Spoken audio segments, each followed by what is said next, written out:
Hi everyone, welcome to Northern Zen Yoga, and I'm a ketogenic yogi. So what I want to do today is I want to show you how to make something that's so scrumptious, so lovely. You will take yourself back to the first time you ever visited Red Lobster.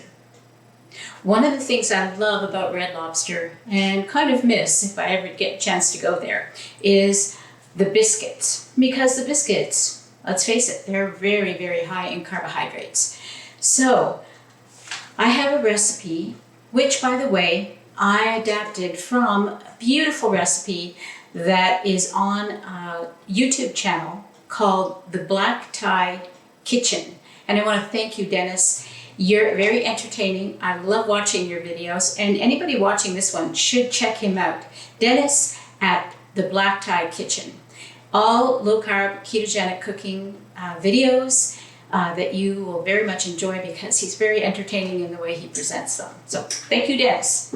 But Dennis's recipe is for 8 biscuits. Now, obviously, the recipe I am going to put down for you is not going to be for 8 biscuits. It's going to be for 4. And you can double this recipe very easily, or triple it, or quadruple it, depending on how much company you have or how many biscuits you want to make, because you can freeze them.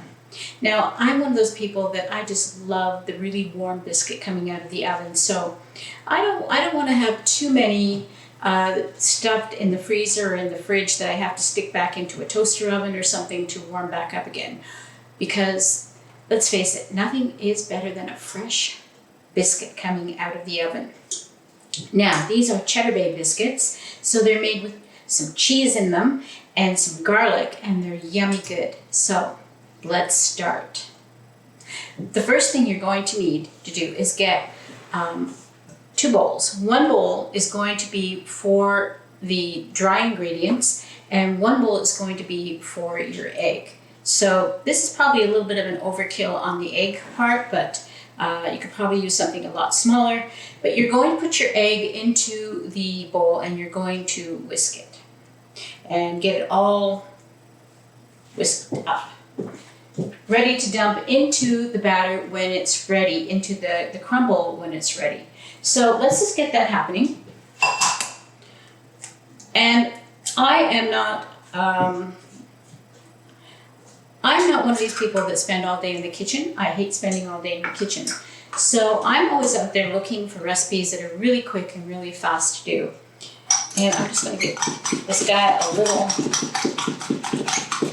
And surprisingly, this particular recipe will not take you a whole lot of time to make.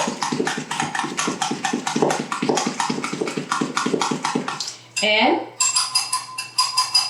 I love this, by the way, too. And this is thank you very much, Serious Keto, for turning me on to one of these little whisks. You can get them on Amazon, and both through Canada and the US. And they're not that expensive. They're not that cheap either.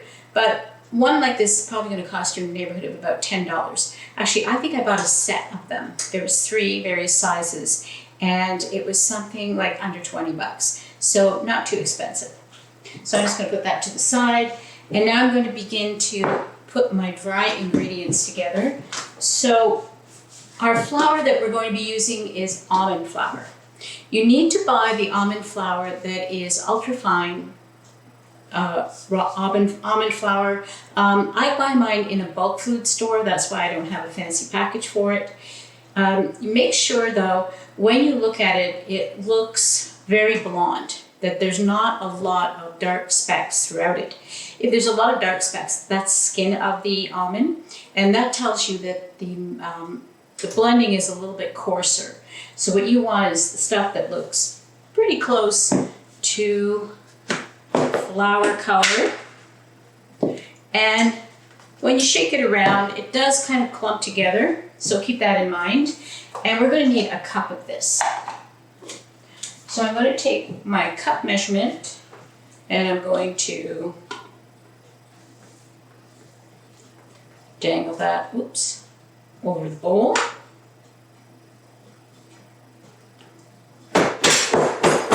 Looks like I'm going to be needing to make another visit to the bulk food store soon. So there we go. There's a cup of almond flour.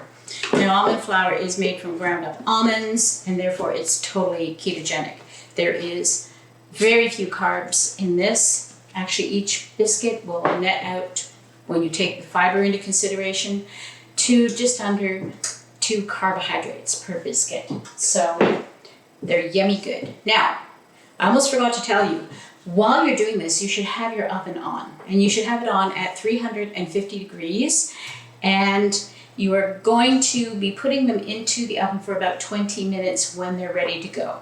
So I've got my almond flour, I've got my mess here, and so now I'm going to be adding the other ingredients that I need, and that is some baking powder and some garlic salt. Yay! Some baking powder I'm going to need. Now you might see me glancing over here. It's my cheat sheet because I'm 66 years old, and memorizing recipes only happens after doing it about 100 times every day. So I'm going to need 1 teaspoon of baking powder, not baking soda, baking powder. And I'm just looking at my doofonies here.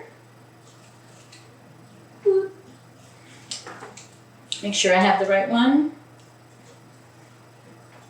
And because of all of the lighting in this kitchen, it's really hard to read my plastic.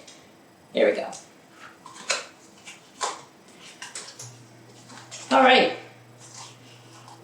1 teaspoon. Yes, 1 teaspoon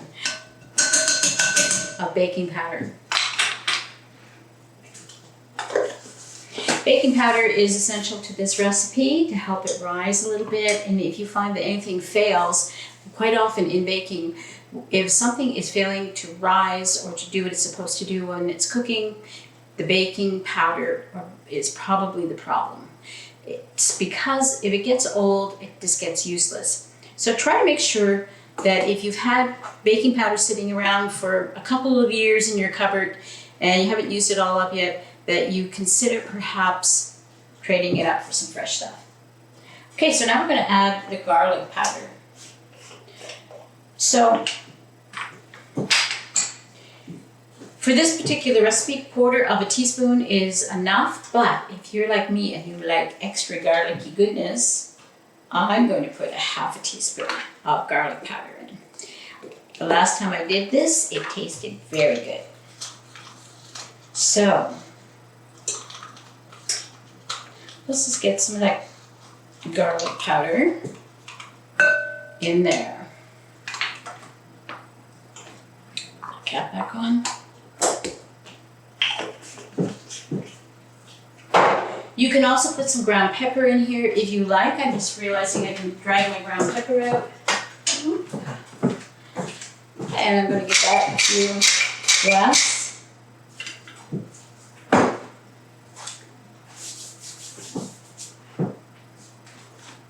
And now comes the butter. So yes, you do use butter in this particular recipe, and we're going to use 2 tablespoons of butter. Now, one of the things that you are going to be doing after you drop your butter in is you're going to be mushing it up and trying to get that coarse texture that you would if you were using flour. So the butter has to be cold. You want to make sure your butter is very cold. And I'm just going to kind of eyeball what I think 2 tablespoons is roughly, about this much. And before I drop it in, it's actually got a little warmer than I want it to be. I'm going to start chopping it up into little pieces.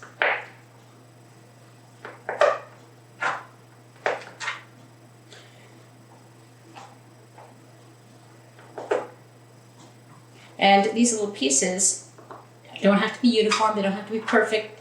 There's nobody going to judge you on, yes, 8 to 10 on those little pieces. And that's just my oven telling me it's up to temperature. And then I'm going to drop all these little pieces of butter in here and try not to touch them too much because my hands are warm and it's a warm day today, even with the air conditioning on. So now what I'm going to do is I'm going to start to mulch this all together. Now, when I was growing up, my mother's handling of this particular technique was to use a fork. Now, I did try to do it with my hands, and I found that my hands touching the butter just started to get too soft too fast. So I just reverted back to the fork. And if you have like one of those flour chopper upper things, you want to use one of those, you can.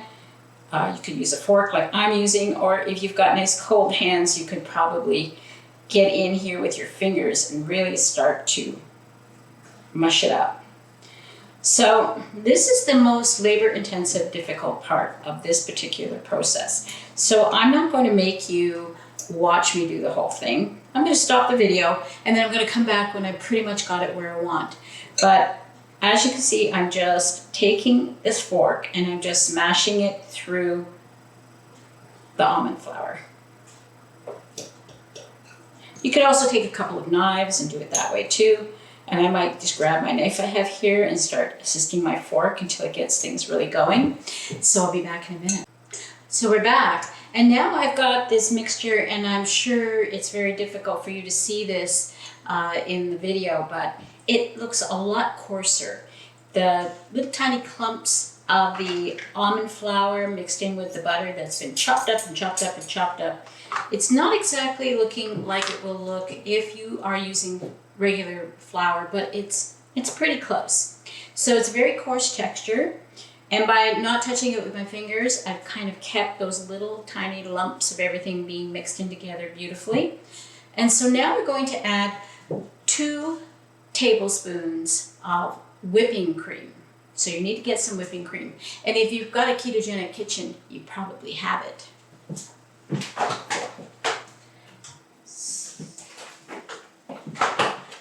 So I have some beautiful whipping cream here, and I'm going to put 2 tablespoons of whipping cream into my mixture. And then I'm just going to take my fork and I'm just going to kind of loosely move it around. The trick from this point forward with biscuits, if you've ever made biscuits, is that using too much activity within this mixture now is not a good thing. It's just going to make your biscuits a lot denser. So I'm just going to drizzle this around. And I'm going to take my fork and I'm just going to loosely add that in there. And it's just going to start to make the flour mixture start to clump up a little more. So now we're going to add our egg mixture. So I've beaten my eggs so that everything is going to be incorporated really beautifully in here. And I'm just going to pour that in. And the size of your eggs sometimes does matter. So be careful when you're looking at the recipe. If it says a large egg, to use a large egg. And if it doesn't say a large egg, to be careful that it's not too big of an egg, because sometimes it can just be overwhelmed. So I'm just with my fork, you can see I'm just playing around with this, and it's getting all that beautiful lumpy texture, because I'm going to add in some cheese, and I really don't want to overwork this too much. Now, you're going to want about a little more than 1/3 of a cup, but a little less than 1/2 of a cup, about 3 ounces, actually, more or less, of cheese. Now, the cheese that you decide to use is basically up to your taste. Personally, I like sharper cheddars. I like cheese that really tastes cheesy. So, and I'm a lazy person, I'm a lazy cook, so I buy my shredded up cheese already ready for me. And this particular one is, and I think you can get this through Kraft. This is like a national, not a national brand. It's like a generic brand, but it's very good. It's probably Kraft cheese. This one has aged cheddar, white and yellow cheddar in here. So it's lovely. So we're just going to put in a little cheese. Now, if you've noticed anything about me, well, I'm not that as particular when certain things come along, like cheese and chocolate, to really be that careful in the measuring of it. So somewhere between 1/3 and 1/2 a cup, you're going to dump some cheese in there. And then you're just gently going to start to move that cheese to try to get it to incorporate itself So it's not just sitting on the top of your mixture, but being very gentle at the same time to not overwork it. Just kind of push it around a little bit.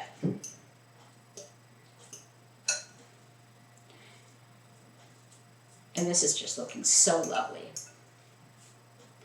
We're almost ready to put them in the oven. My oven is waiting for me there beautifully. And I'm just going to scrape off this. Make sure all the good stuff is in there. And this will make 4 biscuits, this particular recipe. So whether you want to make that 2 humongous ones or 6 teeny tiny ones, well, that's up to you. But 4 biscuits. And when you put this down into the tray, I'm just going to go grab the tray and bring it over. Move some of my stuff out of the way. You think, well, they're not going to be very big, but they do grow. They do. And they get much bigger than they look when you first put them onto your baking tray.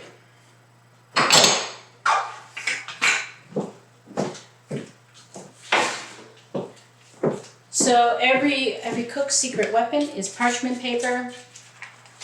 Just make sure you have a piece of parchment paper sitting on your cooking pan, your baking pan. You have no mess, no fuss, nothing sticks. It's wonderful. It's the greatest invention ever. So I'm just going to take my knife and I'm going to cut my dough in half, and I'm going to roughly chop it in half again. Drop it on here. Try to get them roughly about the same size. And give them some space because they will spread out and they will become just a little bigger than what you're looking at them when you drop them in. So I'm just going to, okay, my eyeballing kind of was off a couple of them, but hey, it's okay. Just make sure that all the good bits get shoved back on again so that no cheese is left alone. Okay, so tip this up without dumping it. There you go. There's your biscuits ready to go into the oven. And now it's going to be 20 minutes, and I'm not going to make you stay for 20 minutes and watch my oven cook. So I'll be back in 20 minutes with the finished biscuits.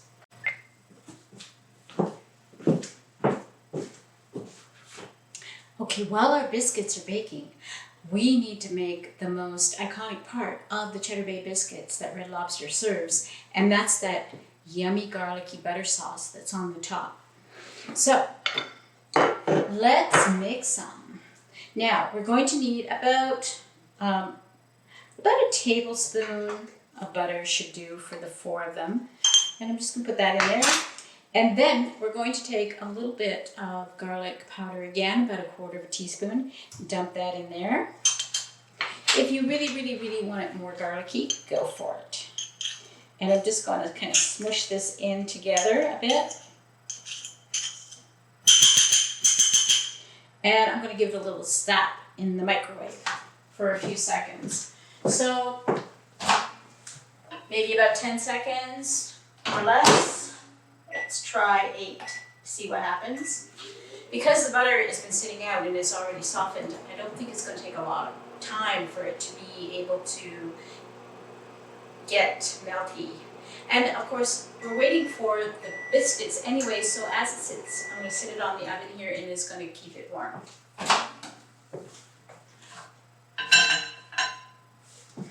And there we go. It's melted out. And it's pretty much completely melted. I'm just going to give it a little bit of a stir here, just to make sure that garlic powder has dissolved into the butter. I'm going to sit it over onto the oven now and just leave it there. Keep it happy until the biscuits are ready. So, well, we've got about another 15 minutes, so see you soon. They're ready. And here we have our beautiful biscuits. Can you see them? Aren't they gorgeous? Look at the color. Now, we're going to put the topping on it, and they're going to be tasting just like the ones you get at the Red Lobster. So try out the recipe. You won't be disappointed. Take your time. Don't overwork the dough. Cook them till they kind of look nice and golden brown on the edges and on the top, about 20 to 22 minutes on 350 degrees. Put your extra butter mixture on the top and you are ready to go and enjoy something really scrumptious. Bye for now. Until next time, I'm the Ketogenic Yogi. Check it out.